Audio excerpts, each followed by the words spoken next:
Well, welcome everyone to this episode of TLG Talks, Trowbridge Law Group. I'm Gene Trowbridge, and I'm happy today to continue my series of interviews with someone who's quite influential in our business, someone who has an awful lot of people for whom I've done offerings, and I appreciate our business relationship.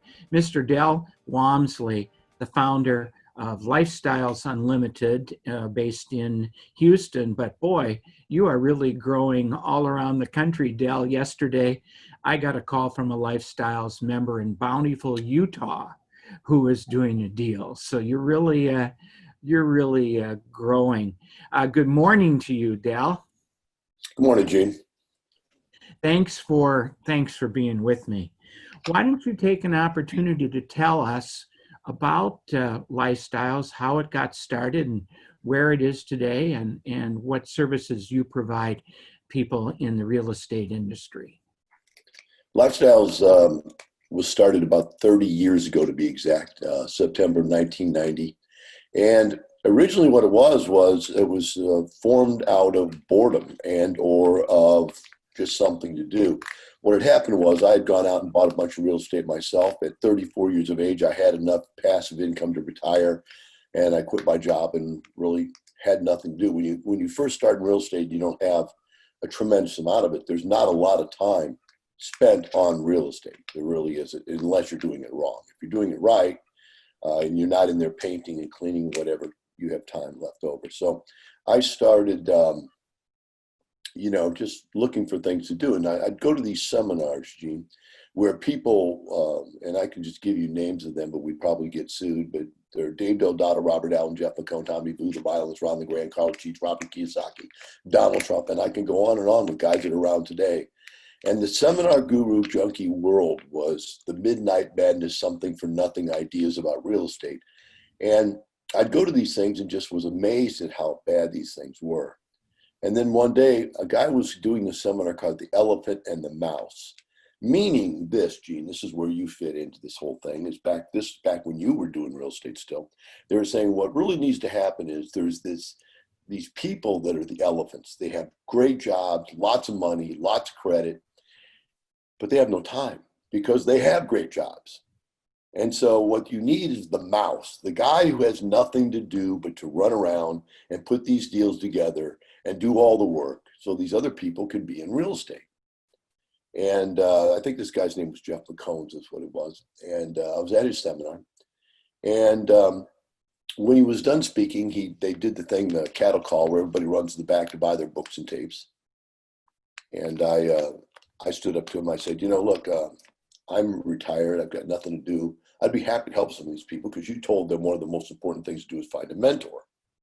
And the guy looked at me and said, sir, we don't allow solicitation in our seminar. And I said, well, I'm not soliciting. I'm doing what you said. They need to find a mentor. I can be that mentor. I'm already retired. I've already got real estate. It's just something I can do. And he said, sir, we don't allow solicitation. And if you don't stop, I'm going to have to ask you to leave. And I said, ask me to leave? I said, you just asked all these people to find somebody like me. Now you're running me off. I said, do you realize that if they actually had a mentor, you would be able to sell 10 times more of your books and tapes because they'd feel more comfortable to do it with somebody actually in the city, in the location, could help them do this correctly with experience. He said, that's it, sir. I'm going to have to ask you to leave or I'm going to call security. I said, you don't have to call security. I'll leave because you are a blank, blank, blank, blank liar. And guy made one big mistake, Gene. He had a non-directional lapel mic, which meant everything we had been saying had been going out to the audience. And so when I walked outside in the hotel, it's a big hotel auditorium, I walked out in the hall, 200 people followed me into the hall. And they said, I want you to mentor me. I said, well, I didn't come here prepared to mentor anybody. They said, can I have your card? I said, I don't have a card. I said, you have to realize this. If you have a card, you have a job. You have something to sell. I have no cards. I have no job. And I have nothing to sell you. And they said, well, we would like your help. And I said, okay. I said, anybody got a piece of paper? Somebody gave me a legal pad, one of those big yellow legal pads. And I took out a pen. I said, here's my name and my telephone number. You write, all of you write your names and telephone number down on here. I'll take it. And then we can get together and meet somewhere for a cup of coffee and I can start mentoring. Well, a couple of weeks later, I was in my house mentoring, doing seminars. And that's how Lifestyle got started. Now, what happened was the progression of this was that there were a lot of people who came in and said, I really like your ideas, Del, but I don't have the time to do what you're doing. I don't have, my work won't allow me that. My family, work time, kids, whatever won't allow me that. Is there any way I can just give you my money? Gene, at that time, I'd never heard of syndications. In fact, even at that time, I didn't know what a syndication was. I'd heard of partnerships. And so I said, I guess. I said, but I got to do this legal. So I went to an attorney and we drew up LLCs. I was one of the first LLCs in Texas, believe it or not. I think my attorney said I was like number 3 or 4. That's when they just went from limited partnerships for real estate to LLCs, if you remember back then. And so I said, I don't know the difference between a limited partnership and LLC. I'll take whatever you got. And he goes, well, this is much easier because you don't have to have one limited partner. You don't even have to be liable, like a limited partner would have to be liable. And I said, okay, that sounds good to me. Let's do it. And we wrote it up and I did the first deal. I called them partnerships for 10 years before some securities attorney told me I was doing it all wrong. But I had 20, 30, 40 partnerships just instantly where people wanted to give me their money. Everybody wanted to give me their money because it was easier for me to do all the work than for them to do all the work. And we did very well. We made massive amounts of money. The cap rates at that time, Gene, were 20% cap rate. Cash on cash would be 30, 40%. And that's not counting any capital gains. That was just pure cash flow. So it was the right time, right place. Next thing I did was my wife really decided, she kicked me out. She said, you can't have meetings at your house anymore. So I decided to get an office. And what I found was, Gene, I was the first real estate guru ever, not like you, an attorney or a syndicator, who might have had an office. I was the first real estate guru that ever had an office, where you literally could come and watch classes on a computer. I had computers set up in my office where you could watch my classes, and they were done off of kiosks. Believe it or not, I had like 6 kiosks, and you'd join up, and you'd have the right to come in and sit and watch these things for hours. And people would take off work and come in late at night and stay in there and watch these things for hours. Pretty soon what happened was, a few people wanted to do what I was doing because I was, being the lead investor, which I called, that's my term. I made that up. I don't even think that's a legal term. But of course I wasn't an attorney, so I was just doing it as I went along. I said, okay, other people wanted to do it. And I said, sure, why not? Go ahead. And they would do their own little deals. Again, we weren't syndicating. We weren't following your rules. We weren't following the law. We're just putting together an LLC, calling it a partnership and dumping money in, and they'd go buy something. And we did that. And after a while, what happened was we found there was 2 problems, Gene, that had to be solved that, it's later been solved in the syndication world that you're in. Was that, number one, I did it for free because I was already rich. So as a lead syndicator, what I would do is take 25% of the profit, but no management fee, right? And no override. So they got my services for free. If we made a profit, they put up the money, I got 25% of the profit, blah, blah, blah. And whatever part of the profit I bought also. In other words, I might buy 10% and get 25%, if that makes sense. So I had a total of 35 or whatever. I was killing it without taking any payment. But other guys tried to do it, Gene, and they couldn't do it. And they would quit. And then when they would quit, they had gotten 25% of the ownership without there being any money in there to bring back in a management company or anybody else to be the lead. And these people wouldn't let go of their 25%. That's agreed. Well, it's mine. I started this company. I don't know what it is about syndicators, Gene, but they all think they're what it's all about. They don't have any relevance for money at all, people's hard-earned savings. I took a different approach. I believe that in real estate, what you have to do is put together a neutron deal.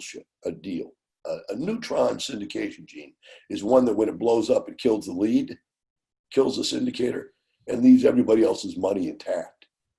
When you do that, what I found over 30 years, why I'm still here and every other guy you've ever heard of is not, is because if nobody ever loses any money in a deal, Gene, no one ever quits your program. If no one ever loses any money except the lead, the only person that ever gets sued is the lead. And so I'm here today, 30 years later, still stronger than ever. Now 50,000 clients all over 50 states in the country because we made the passive more important than the lead.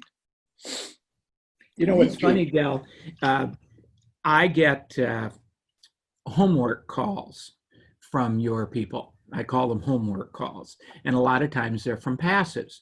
And they say to me, hey, I'm in 20 deals as a passive, and now I want to be a lead.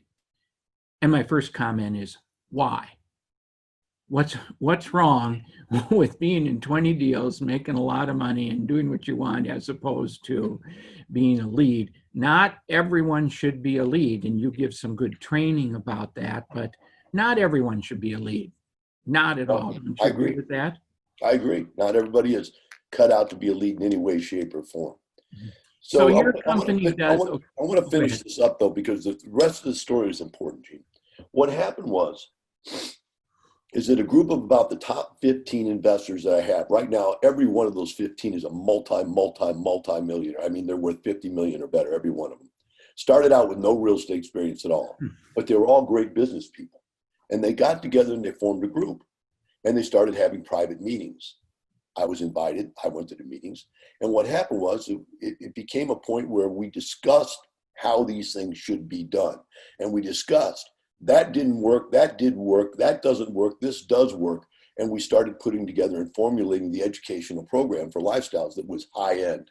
And that's where our top end program came from. And it's also where we came up, these guys came up with a set of self-ruling rules called the white paper, which I know you're familiar with. It's had like, I don't know, yeah, I'm going to guess anywhere between 11 and 17 redos since then, right? Because we keep upgrading it and so forth. But that's where the whole lifestyles concept came from, that leads will actually follow a stiffer set of rules. And I think it's important if somebody's watching this to understand that you came out of the world as a syndicator. So you came out from, okay, I'm going to produce these deals for people where the syndicator is protected, and I'm an attorney and I'm working for the syndicator, and the deal belongs to the syndicator, et cetera, right? Where we set up a set of rules where the leads can't be totally in control, can't dominate everything, or you can't do deals at lifestyles. And you say, well, why would anybody do that? Because, you know, they could just go do it. And we limited the amount that they could earn. We limited the amount they could take. We limited the amount of voting power. We did a lot of things to limit the power of the lead, because I have always believed this: the lead will do what's best for himself or herself, but only if you make them will they do what's also best for their partners in the deal, or their syndicated limited partners, or whatever they're called. I don't know what the legal term for them is. So that worked out so well, Gene, that it just blew up. The passive loved it. Now, you know as well as I do what happened from that point on is that we had more people with more money available to these leads than anywhere in the country. And hence we blew up. Passives wanted to be in our program to be protected. Leads wanted to be in our program because they wanted access to massive amounts of funds instantly. Now, I'm going to lead with this. A lot of people have since left the program because they wanted to get greedier. I call it greedier because they wanted to do two things. One, push more of the money onto the syndicator side of the table in each deal. And two, push more of the liability and the downside onto the passives in the deal. And when that happens, you have to look at them, Gene, I have to look at them like they're my kids. You know, your kid's always smarter than you, right? They grow up, they're smarter, they're more powerful, and they're definitely younger, so they're all going to outlive me, so eventually they'd get away from me anyway. My thing is I just can't have them polluting the whole group's think. Our think set is protect the money, protect people's life savings, and nothing will ever go on. Real estate goes up, goes down, people make money, lose money, blah, blah. That's all business. But if you don't lose your passive money, if you put together things that are safe and you've done everything in a correct business manner, then if something goes wrong, that's not even really, it's not even a bad thing. I mean, it's just the way business is. So that's the secret of it. That's what it all came down to. That's how it all arrived where it is. And the last thing I'll tell you is I started hiring only people that had gone through the program and were successful. Mm-hmm. So my mentors, Gene, every single one of my mentors is a multimillionaire. Every single one of my mentors has probably, I think the smallest number of deals I've ever hired a mentor for already had 3 under his belt, something like that. So that's it. That's the story of Lifestyles. That's a great story, Dale. Do you see any change in your strategy at Lifestyles in preparing the passives and the leads in the next 2 or 3 years? Well, it's already happened, Gene. It happened about 5-10 years ago. I brought on Lynn Murrow as executive vice president, and Lynn came from corporate world, and she was much better at running the company than I was. I'm the type of guy that's I'm a big thinker. I'm a leader. I'm a way out front. Let's come up with something, make it happen kind of guy. Lynn's a get it done person, and get it done legally, the right way, in massive detail. She hired some of the best people in the country. She came to me and said, "Do you want this guy or that guy?" I said, "I want both." So that was our marketing team. I got the best national marketing guy and the best internal marketing girl. And she said, "What do we want for education?" I said, "I want the best educational software you can buy. It cost me $1 million to set up the educational program." We hired a doctorate of education to put the program together. Then we hired another girl who is she is a professional educational writer. In other words, she writes science books. Do you understand? So she writes the programs. It's just, our program is so advanced for passives right now, Gene, that you come out of our training program as a passive, you probably know more than most of the syndicators that you've got out there on the street that are just doing it, trying to do it. Well, with your passives and their education, we've done away with worrying about who's sophisticated, who isn't. Every one of your passives who can invest is a sophisticated investor. So the only issue I ever see at Lifestyles, I really don't want to go into it here because it would take too long, is the issue of pre-existing and substantive relationship. As you said, they're floating everywhere. The passives are, and it's just up to the leads to control themselves and make sure they take in the right people at the right time. But Dal, what advice would you have for a rookie? And I'm not talking about a passive rookie. I'm talking about a lead rookie, someone who would like to go out and be a syndicator. What advice do you have for them today? Gene, I'll just be honest with you. I've spent my life putting together a program that answers that question. I'd say come here and join and learn how to do it right. Get the education. That's massive. Get the education is number one. You need the education. Number two, you got to have the right people around you. Real estate is a team sport. Business is a team sport. You've got to have people like you and the other experts that we have that are our vendors at Lifestyles that get the right things done, and you get it done right, get it done fast, and do it over and over again. Know the upsides, the downsides, and the sideways. And the last thing I think they need to do, Gene, is I think they need to come and be a passive in one deal. You just once watch it go through. If you're going to go try to do one, be in one. Just the documentation. I had a guy write a software program, Gene. I'm sure you probably run into it so far, that actually allows passive and leads to get together and meet each other legally, and to create the bridge you have to have so you have that legal connection to somebody, and then to build on that with documentation of what has been given to them as far as information, so the leads have proof that they gave the correct document and information. This is, once you learn to use it, almost a foolproof way to syndicate, Gene, that has everything that you've always said we have to do in it, but it's done in a online private environment that can be proven that it was done, and it also lets the documents flow back and forth more safely. We've found there's a lot of fraud going on right now with people raising money for these deals. There's lots of people out there scamming people's emails, sending off fake things, getting people to send money in the mail to stuff that isn't even real. So I think you go through it one time. It's worth one time. You know, you don't go do something first time you've never done it. You don't get in a car and drive it the first time by yourself on the freeway 90 miles an hour. One of these big syndications is dangerous if you don't know what you're doing. So I'd say get the education and then get the people like you behind you, and then go do one with somebody else. Well, that's true. And as we said, not everyone's cut out to be a syndicator. So why not try it first before you take money from 20 or 25 people and then decide that for the next 6 or 7 years you're in the wrong place. And that's terrible. Yes, I don't remember that gentleman's name, but Lynn hooked me up with him. And last week we spent an hour and a half on the phone talking about the software program and what it does. And we came to a conclusion that as far as what my advice is worth, I thought it was great. And we just needed to make sure that the people followed it. So congratulations to that program. So Lifestyles Unlimited, you can find them online. You are in Houston. I get a chance to come down there once in a while. And tell us about your radio show. Give us a plug for your radio show, Dale. Well, we've been on the radio 7 days a week, 2 or 3 times a day for the last 20 years. And I have 2 different kinds of radio shows. One of the radio shows is a typical, what's the word for it? Call it it's an infomercial type of deal where somebody gets on there and says, okay, here's what real estate does. Here's what you can do.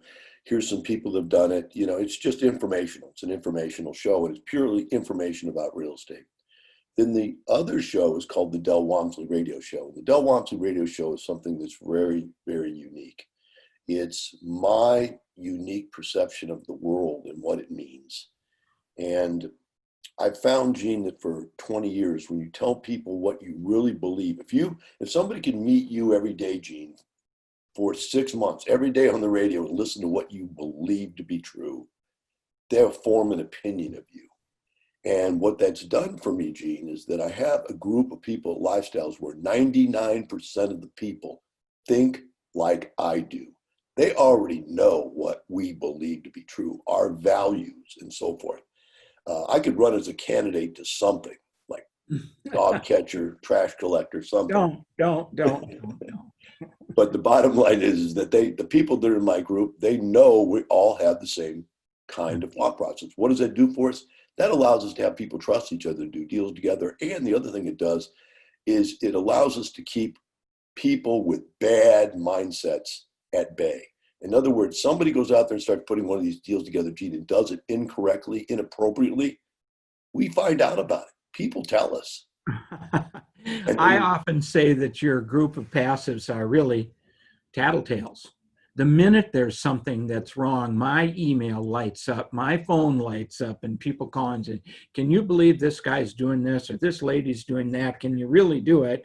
And I said, I don't know why you're calling me, but I'll give you my opinion. That's the result of an open door policy that I've had for 30 years. And the radio's that way. Call me on the radio, ask me anything you want to ask.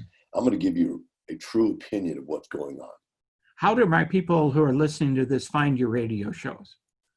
You just go on the internet and look up Del Walmsley Radio Show. Okay. Because I'm on in 106 different cities. And I don't have that list in front of me. So no, that's for sure. Well, I know I've been on your show before when I've been lucky enough to be in Houston at the same time that you had. You can also pick it up as a podcast, Gene. So if they don't have the time to listen on the radio, whatever hits their city, just hook up the podcast thing, let it download to them every day.